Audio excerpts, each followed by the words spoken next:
Number 1 of the 8, Chapter 11 provisions. Now, how many here in this room have heard of Chapter 11 or investor state provisions? A number of you have. Yes, now this is a very interesting component of NAFTA that has had a very negative effect on governmental decision-making and public policy. Chapter 11, or NAFTA, within NAFTA, basically allows big business to sue Canadian governments for any decision that the government makes on behalf of the Canadian people that they say, the business sector says, could hurt potential future profits. Now, they don't sue in regular courts, even though they have access to them, and they would be judged according to the evidence they present. They get special courts, where they help to appoint the judges.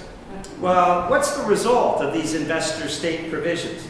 Well, here's one. Ethel Corporation, which manufactured a neurotoxin, MMT. Now, nobody disagrees with the very, very clear negative health impacts of this product. The Canadian government banned it.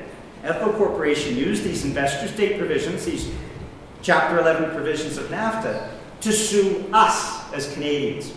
And the government coughed up $15 million in compensation for that company manufacturing a product with known health impacts. Here's a more recent case, Abitibi-Bowater. This is a company that reneged on an agreement with the government of Newfoundland and Labrador. Now, Newfoundland and Labrador had given them water rights and timber rights. Abitibi-Bowater didn't keep their end of the bargain, which was to keep a mill operating. The Newfoundland and Labrador legislature voted unanimously. That's all parties, Liberal, Conservative, and NDP, voted unanimously to take back those water rights and those timber rights. Company sued, and again, everyone in this room, Canadians across the country, coughed up $130 million in compensation for a company not keeping its word on a contract. That's the absurdity of these Chapter 11 provisions, of this investor state provisions. Now, the kicker in all of this is that Abitibi-Bowater is a Canadian company. Now, when NAFTA was set up and when the Chapter 11 provisions were put into place, it was supposed to level the playing field, is what the bureaucrats said, for foreign corporations. But because Abitibi-Bowater set up a mailbox in Delaware, they could sue a Canadian government as a Canadian company. This is the problem with CETA, because the enhanced component, the sort of Chapter 11 on steroids, investor state on steroids, provisions that are in the leaked copy of the CETA agreement so far, would give European companies the right to sue Canadian governments for decisions taken in the public interest, but they also give Canadian companies, if they set up a mailbox in France or somewhere in the European Union, and American companies, if they choose to do the same thing. It becomes open season on government policy. And what does that mean for the future of the reaction from the public on issues like independent power projects or water exports? If we are in a situation where any company with a mailbox can sue us, Canadians, through our governments, we're talking about open season in public policy. This is a fundamental danger for democracy. I just wanted to mention one more thing before we go on to the next point, and that is to thank the Council of Canadians. We have had, as you know, within NAFTA, the issue of bulk water exports. And within NAFTA, bulk water is not treated as a commodity until one province starts to export bulk water. And we have had a number of times in the past few years where provinces have been tempted to start bulk water exports. The moment the faucet's turned on, the Chapter 11 provisions apply, and other companies can force their provinces to allow them export bulk water export permits or sue for compensation. And it's because of the work of Council of Canadian activists across the country that every single time a province has been tempted to do this, activism has forced them back on that decision and has stopped them from allowing those bulk water exports. So thank you.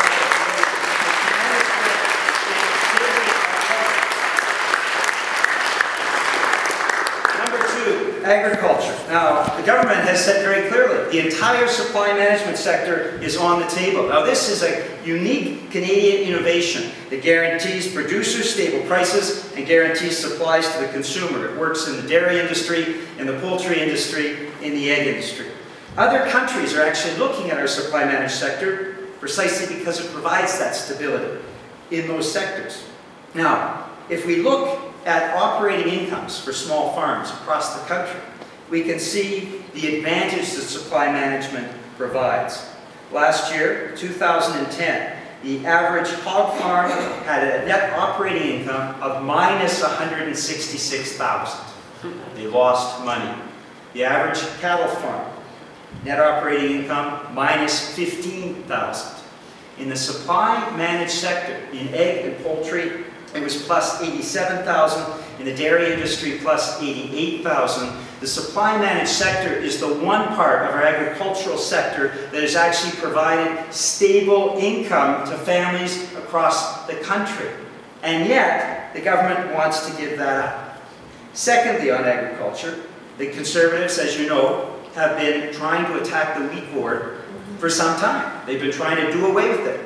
The only problem is the farmers love it. And every time there's an election for the board of directors, farmers in Canada elect a clear majority of pro-Canadian wheat board representatives to represent them on the wheat board. So what the government has done is they are attacking the wheat board by putting on the table the loan and initial payment guarantees that the wheat board provides to farmers, trying by the back to get what farmers won't allow them to get from the front. And finally, on agriculture and food safety, no audit or inspection of food imported from the European Union would be allowed into Canada unless there is a major problem, for example, tainted milk products from China that were delivered through the European Union. If that product is exposed, then we could offer inspection after the fact. Problem is, as you all know, that may well be too late. And I'll come back to the issue of seeds in just a moment. Third element of CETA that we have to be concerned about is public services. Now, the big European corporations have clearly targeted Canadian public services such as water, healthcare, postal delivery, and utilities. Now, if we look at the past track record of European multinationals when it comes to water utility management, for example, we get a sense that we have much to be worried by if they are guaranteed access to those utilities through this agreement.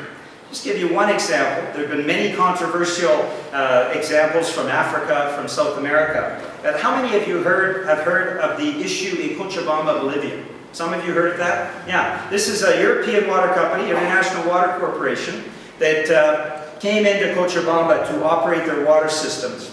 Immediately jacked up the prices. So they were approximately 1/5 of the average daily wage in that city. They also had a contract with the city that prohibited the collection of rainwater because they felt that that would impede upon their profits. It became a crisis in Cochabamba, and the peaceful Cochabamba revolution involved activists across the city who campaigned to take back that utility, to make it in public hands, to allow that water to be accessible to people in the community. And they finally succeeded in forcing the Bolivian government to cut back on that contract from the International Water Company. Now, this is the type of activity that we've seen the big European water utilities engaged in. And that is not something we want to see in Canada. Secondly, private healthcare corporations. Now, we know in Europe and in the United States there are private healthcare corporations. We also know that our universal public healthcare system provides services at approximately half the cost what the healthcare corporations do in the United States and Europe. But the problem is, once you privatize any aspect of our healthcare system, those investor-state provisions, those Chapter 11 provisions apply. And once it's privatized, we can't get it back unless we're willing to pay huge amounts of taxpayers' dollars in compensation. Thirdly, the attacking of our public postal services. Some European multinationals want to take on a portion of our universal postal service. Now, we know that our Universal Postal Service operates with the low-cost delivery subsidizing higher-cost delivery in rural regions, for example. Once you start cutting off and creaming the higher-profit areas of postal services for more remote areas, for rural areas, you will see either a severe deterioration in service or a skyrocketing amount of price hikes. Now, either way, in a rural area, that hurts small businesses and that hurts individuals, and it is simply wrong. The whole issue of the public services and what is in the agreement should be a matter of concern to Canadians. Fourth, public procurement. Now, we all know the multiplier effect of public procurement. When taxpayers' dollars are used locally, what that does is stimulate additional investment that particularly helps small businesses. And I speak as a longtime member of the New Westminster Chamber of Commerce, as a proud member of the Burnaby Board of Trade. I've won Business Excellence Awards twice before I was elected to Parliament. I believe in small businesses. When you have that multiplier effect, whether it's local businesses or on a province-wide basis, provincial suppliers, you get more value for taxpayers' money. And we've seen particularly in the Kootenays that you have, because of the activism that exists here and because of the quality of the people you elect to municipal councils, you have often municipal councils making very wise decisions about local investment of local taxpayers' money. Well, here's the wording from the Columbia Institute on a study of what the CETA procurement rules will mean for municipalities. Number one, it prohibits municipalities from using procurement as a local economic or social development tool by using local or Canadian goods, services, or labor. Number two, prohibits procurement for strategic purposes such as green technologies by using local or Canadian goods, services, or labor. This would have an impact, for example, on the Green Jobs Fund that exists in Ontario and that is designed to stimulate green technology and create local jobs. Three, prohibits procurement for sustainable development purposes such as promoting food security by adopting buy local food practices. And I know my municipal colleagues will go into more detail.